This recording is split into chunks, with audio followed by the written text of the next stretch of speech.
এদিকে রাজধানীতে গ্যাস সংকটের সরাসরি প্রভাব পড়েছে সড়ক পরিবহনেও। দিনের সবচেয়ে ব্যস্ত সময়ে গাড়ি চালাতে পারছেন না হাজারো সিএনজি চালক। ঘন্টার পর ঘন্টা লাইনে অপেক্ষা করেও মিলছে না গ্যাস, ফলে কমছে আয়, বাড়ছে অনিশ্চয়তা। সাজ্জাদুল হকের প্রতিবেদন।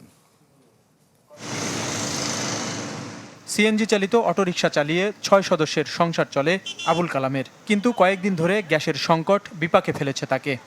3:30টার সময় সিরিয়াল দিছি, এখন তো বাজে 6টার উপরে বাজতেছে। আমরা পাম্পের মুখে আস্তে আস্তে পাম্প বন্ধ করে দিছে।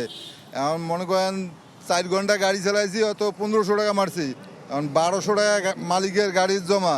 এখন খামু কি, আমরা থাকবো কি বেলে কি করবো, এই চিন্তা তো বাঁচি না। AKS অর্জন করল গিনেস ওয়ার্ল্ড রেকর্ডস। AKS রাজধানীর শ্যামলীতে 4 ঘন্টারও বেশি সময় অপেক্ষা করেও মেলেনি গ্যাস। এরপর স্টেশন বন্ধ হয়ে যাওয়ায় অপেক্ষাটা দীর্ঘ হয়েছে রাত পর্যন্ত। অন্য সিএনজি চালকদের অবস্থাও কম বেশি একই রকম। সিরিয়ালে স্যার পাই নাই গ্যাস, এখন তো গ্যাস শেষ। আমি তো গ্যাস না হলে গাড়ি চালাইতে পারবো না। আমাদের দাবি 6টা থেকে 9টা পর্যন্ত পাম্প খোলা রাখতে হবে।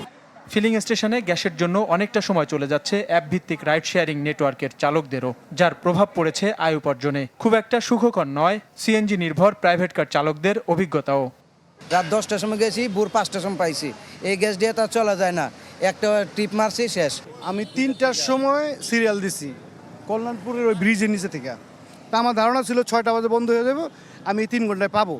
ঠিক আছে, এখন যখন আমি কাছাকাছি মুখে চলে আসছি, এখন বন্ধ করে দিছে।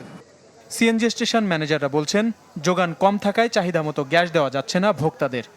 আগে যেভাবে ঢুকছিল তার থেকে একটু সংকট।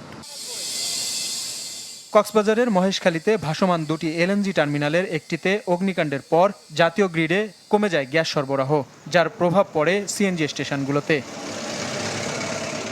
সাজ্জাদুল হক, চ্যানেল 24, ঢাকা।